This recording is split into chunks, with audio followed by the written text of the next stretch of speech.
wabarakatuh. Perkenalkan, kami dari kelompok 9, saya Fani Zara Kamarfiansyah dan Saya Fahmi Septiano Burhanuddin. Saya Gida Adilangga. pada Dokso kali ini kita akan membahas tentang pemikiran dan kegiatan gerakan dakwah Syed Nursi, khususnya pada konsep komunitas.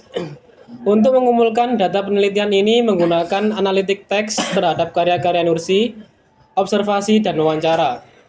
Diharapkan dengan adanya talkshow ini, makna komunikasi verbal dan nonverbal dapat diinterpretasikan untuk mendapatkan gambaran yang lebih lengkap tentang kegiatan dakwah Nur sehingga pembahasannya tidak terjebak pada pendekatan empiris secara semata.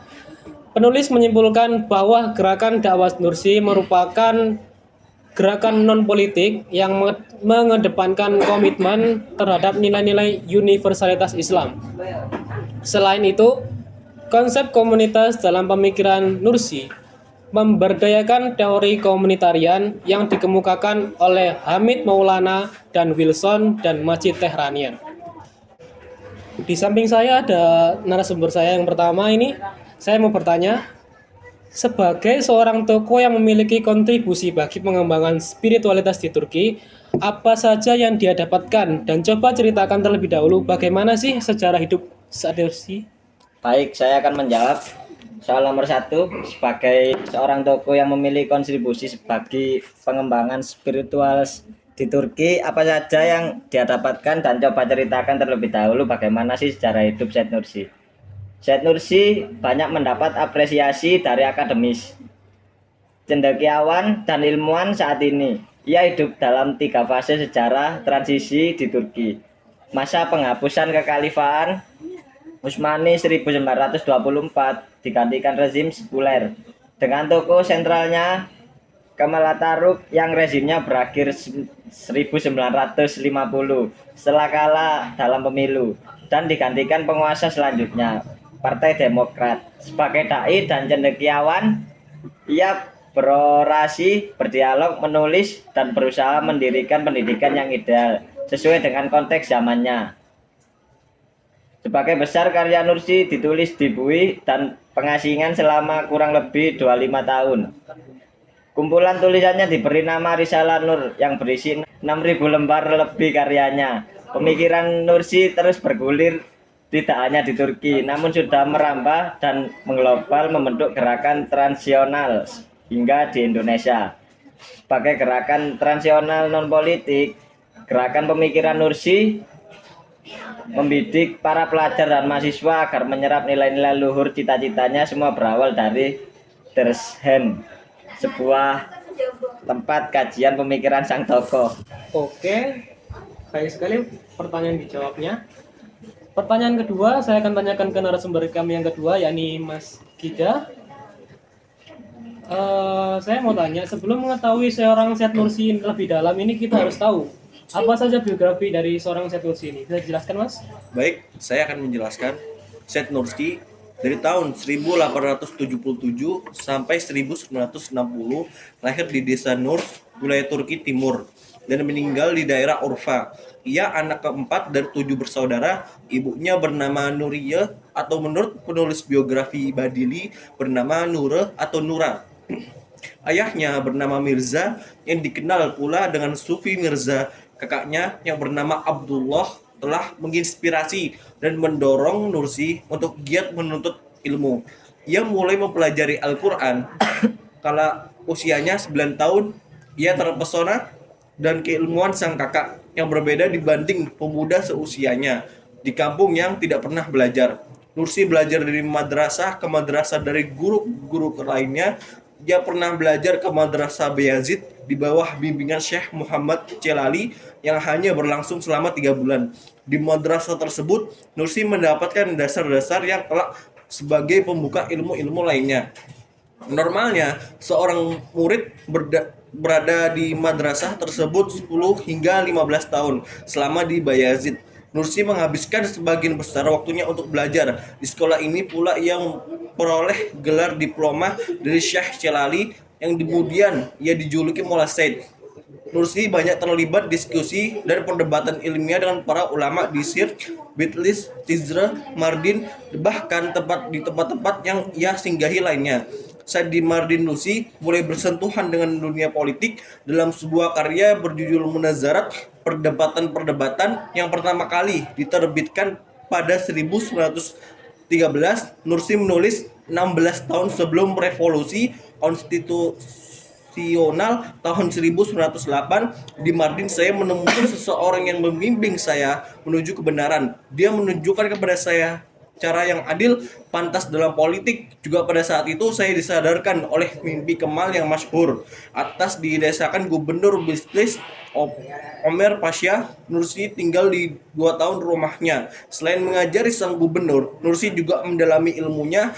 40-an buku ia pelajari dengan tekun, seperti logika dan tata bahasa serta sintaksi bahasa Arab, serta ilmu pokok seperti tafsir Al-Quran, hadis, dan fikih. Selain itu juga buku teologi, ilmu kalam seperti Matali dan Syah Al-Mawafiq karya Jurnani, Fiqh Hanafi, dan Mirqat Al-Wusul ila Al-Usul karya Muhammad Ibnu Firmruz. Oke, baik. Jadi Said Nursi ini berdakwah, Mas ya? Berdakwah. Nah, saya mau bertanya lagi ini, dakwah apa yang dilakukan oleh Said Nursi ini? Bisa dijelaskan apa dakwah yang dilakukan oleh Said Nursi? Oleh narasumber kami yang ke-1. Jadi dakwah dengan berbagai coraknya diharapkan mampu membawa keharmonisan, kebahagiaan, dan terciptanya perdamaian di tengah masyarakat. Bagaimana disinyalir Andi Faisal Bakti dalam salah satu simposium internasional di Zam, dakwah jelas memainkan peran sentral dalam membangun agama pemahaman antar manusia. Ini juga sangat penting dalam membangun perdamaian antar sesama warga. Selanjutnya adalah dakwah signifikan dalam menciptakan pembangunan manusia yang berkelanjutan. Satu dari arti dari Islam itu sendiri adalah damai. Sebuah interpretasi modern nilai-nilai Islam seperti Said Nursi harus disampaikan kepada masyarakat non-Islam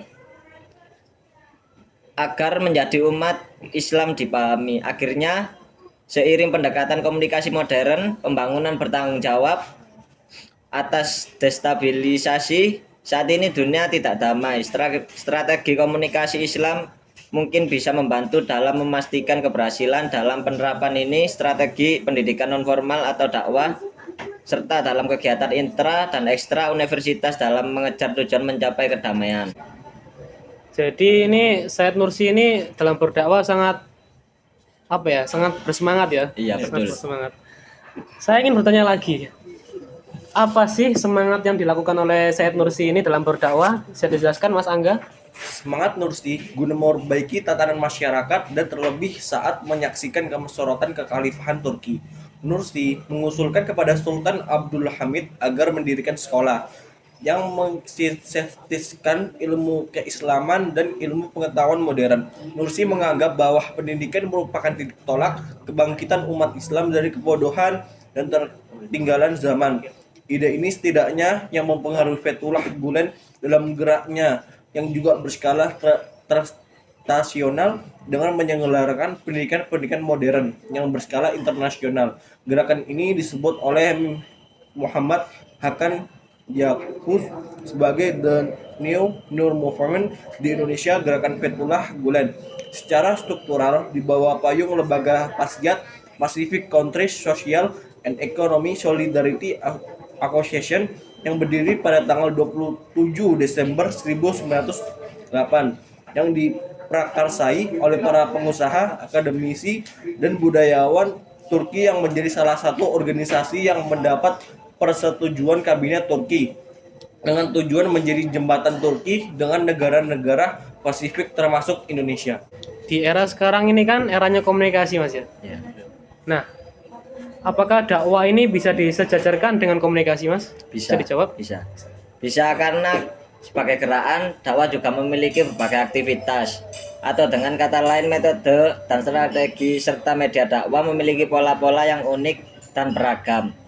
Hal tersebut dilatar belakangi berbagai aspek, mulai dari sumber daya dai yang berimplikasi pada penggunaan media serta metode yang berbeda, hingga melahirkan istilah dakwah bi al-qalam, dakwah bil lisan, dakwah bil hal, dan lain-lain. Dinamisasi pola-pola tersebut di satu sisi menambah warna gerakannya, namun tidak jarang juga terjadi gesekan antar satu gerakan dengan gerakan yang lainnya. Oke, jadi dakwah ini bisa disejajarkan oleh komunikasi, Mas ya. Karena di era sekarang eranya komunikasi, jadi berdakwah bisa melalui media, bisa media sosial, media cetak, dan media lainnya.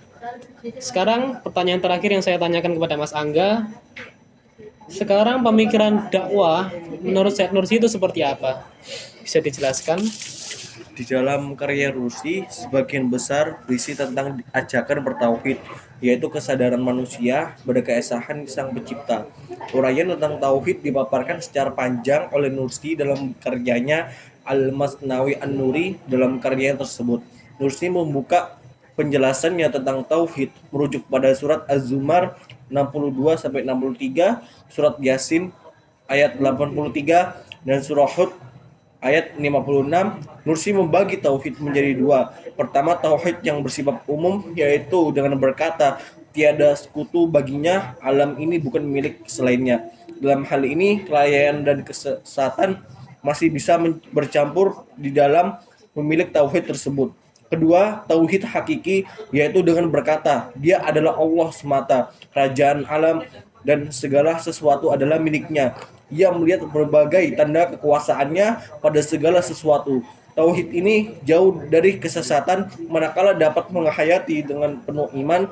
Syed Nursi 12, kekuasaannya dan keagungan Allah yang mengharuskan adanya sebab akibat yang terlihat secara kasat mata atau bentuk lahir agar akal bisa melihat sentuhan tangan kekuasaannya terhadap sebagai problematika. Namun demikian, tauhid dan kemuliaannya tidak bisa dipengaruhi oleh sebab akibat. Dengan kesadarannya bahwa manusia ada penciptanya, yaitu Tuhan yang Maha Esa, maka tentulah ia menghendaki tujuan penciptaan tersebut. Pengabdian dan kepasrahan Islam, inilah risalah yang dibawa mulai Nabi Adam hingga Nabi Muhammad SAW. Ia tidak menghendaki persekutuan, perserikatan.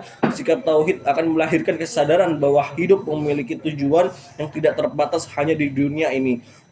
Islam mengenal konsep tiada Tuhan selain Allah. Konsekuensi dalam bertauhid, manusia oleh Tuhan disediakan fasilitas berkomunikasi dan berinteraksi dengan sesamanya. Dalam konteks tersebut, manusia hendaklah menjalankan aktivitasnya berdasarkan nilai-nilai moral. Hal tersebut sebagaimana firman dalam Al-Quran surah Ali Imran ayat 104, dan hendaklah di antara kamu ada segolongan orang yang menyerukan kepada bajikan, menyuruh berbuat yang ma'ruf dan mencegah yang mungkar, dan merekalah orang-orang beruntung. Ingkaran pada nilai-nilai moral pada hakikatnya adalah merusak tatanan umat. Masya Allah. Mungkin itu saja yang bisa kami sampaikan pada talk show kali ini. Terima kasih buat narasumber pertama saya dan kedua, Mas Fahmi dan Mas Angga. Terima kasih sudah membantu saya untuk menjawab. Oke, sekian dari kami. Wassalamualaikum warahmatullahi wabarakatuh.